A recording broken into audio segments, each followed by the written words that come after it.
Movie में एक लड़का को दिखाता है जिसका नाम मैथ्यू होता है। वो अपना फ्रेंच सीखने के लिए पेरिस आया होता है और उसे मूवी देखना बहुत ही पसंद होता है। वो बहुत सारी मूवी देख चुका होता है। वो मूवी देखकर बाहर आ रहा होता है, लेकिन रास्ते में कुछ लोग गोलीबारी का विरोध करते हुए प्रदर्शन कर रहा होता है और वो उसे देख उस प्रदर्शन में शामिल हो जाता है। वहाँ पर उसे एक इसाबेल नाम की एक लड़की मिलता है। इसाबेल मैथ्यू से पूछती है कि क्या तुम अकेले हो, तुम्हारे कोई दोस्त नहीं है? तब मैथ्यू बोलता है कि मैं अमेरिका से आया हूँ और मैं यहाँ पर नया हूँ, इसीलिए मेरा अभी तक कोई दोस्त नहीं बना है। तब जाकर इसाबेल अपना भाई थियो से मिलाती है और वो तीनों मिलकर मूवी के बारे में डिस्कस करने लगता है और वो तीनों एक दूसरे के साथ दोस्त बन जाते हैं। उसी वक्त वहाँ पर पुलिस आते हैं और वहाँ पर प्रदर्शन कर रहे लोगों पर लाठीचार्ज करने लगता है, जिसे देखकर वहाँ से सब लोग भागने लगता है। मैथ्यू बहुत खुश होता है क्योंकि उसे आज 2 नए फ्रेंच दोस्त मिला होता है और वो अपने मॉम को एक चिट्ठी लिखता है और वो अपने नए दोस्त के बारे में भी लिखता है। अगले दिन मैथ्यू को थियो कॉल करके अपना घर में डिनर करने के लिए इनवाइट करता है।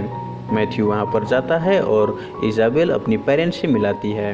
इसाबेल की माता पिता एक यात्रा पर होते हैं और वो लोग कभी कभार ही अपने घर में आते हैं और वो लोग यात्रा पर जाने से पहले एक चेक छोड़ कर जाता है, जिसकी वजह से उसके बच्चे अपनी ज़रूरत पूरा करते हैं और खाने पीने के नए नए सामान किनते रहते हैं। उनके पेरेंट्स को मैथ्यू बहुत ही पसंद आता है। डिनर करने के बाद थियो और इसाबेल मैथ्यू को आज रात उनके साथ ही रहने के लिए बोलता है।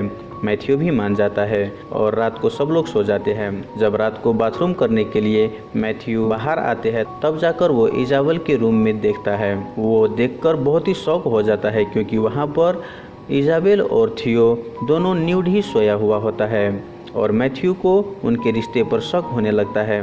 अब सुबह हो जाता है और सुबह को इसाबेल मैथ्यू को आंखों पर किस करके उठाता है। ये देखकर मैथ्यू को बहुत ही अजीब लगने लगता है। मैथ्यू इसके बारे में पूछ ही लेता है कि तुम ये सब क्या कर रहे हो। तब जाकर इसाबेल बोलती है कि मैं थियो को भी ऐसा ही उठाता हूँ। ये सब देखकर मैथ्यू को बहुत ही हैरानी लगने लगता है।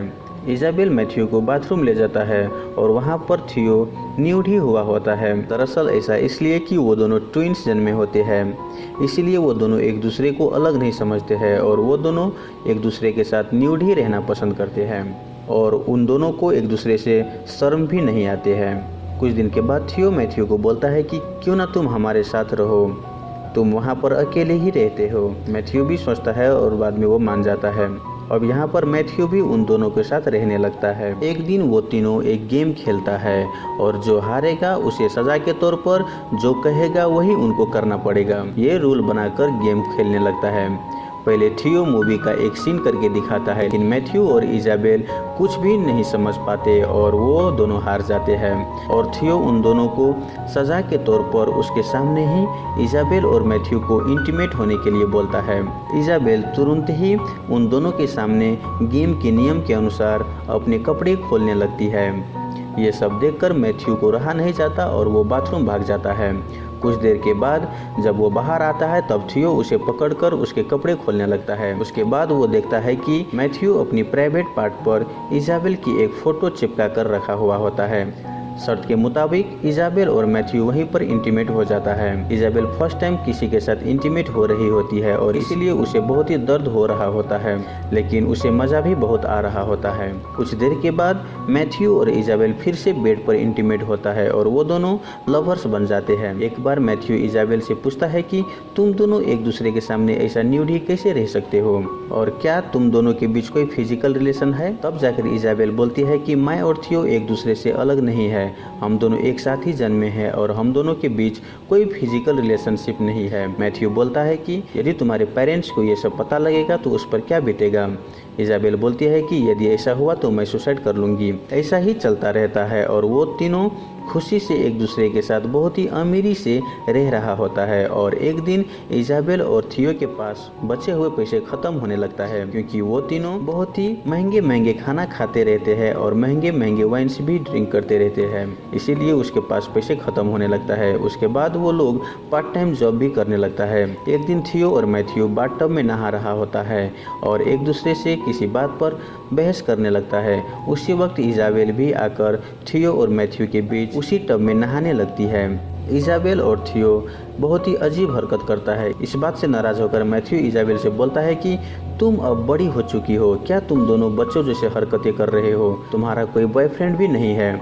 ये बात सुनकर इजाबेल मैथ्यू की प्रेमिका बनकर उसके साथ डेट पर जाती है। उधर थियो भी एक लड़की को लाकर अपने रूम में इंटीमेट हो रहा होता है। जब इजाबेल और मैथ्यू डेट से अपने घर वापस आते हैं तब जाकर देखता है कि थियो एक लड़की के साथ इंटीमेट हो रहा होता है और वो लड़की बहुत जोर जोर से आवाज निकाल रही होती है, जिसकी वजह से इजाबेल को बहुत ही बुरा लगता है और वो वहीं पर रोने लगती है। यहाँ पर थियो मैथ्यू के साथ ड्रिंक करते वक्त अपने देश में हो रहे दंगे के बारे में बहस करने लगता है। मैथ्यू बोलता है कि तुम कुछ नहीं जानते, पहले तुम अपने घर से बाहर निकलकर उनसे मिलो, तब जाकर तुमको पता लगेगा कि इस देश में क्या चल रहा है। उसी वक्त इजाबेल वो दोनों को एक टेंट में लेकर जाती है और वो बोलती है कि जब हम छोटे थे तब यहाँ पर न्यूड ही सोया करते थे, और वो बात करते करते तीनों न्यूड होकर वहाँ पर सो जाते हैं।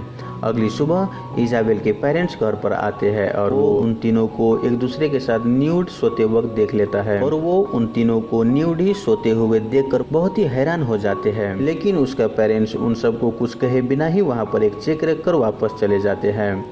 कुछ देर के बाद इजाबेल उठती है और वो चेक देखती है, तब जाकर वो समझ जाती है कि उसके मॉम डैड्स यहाँ पर आए हुए थे और उन्होंने ये सब कुछ देख लिया होगा। तब जाकर इजाबेल को बहुत ही गिल्टी फील होने लगती है और उसे बहुत ही बुरा लगने लगता है, क्योंकि अब वो अपने मॉम डैड के सामने नहीं जा सकता और इसीलिए वो सुसाइड करने के लिए सोचती है और वो अपने पूरे रूम में गैस फैलाने लगती है।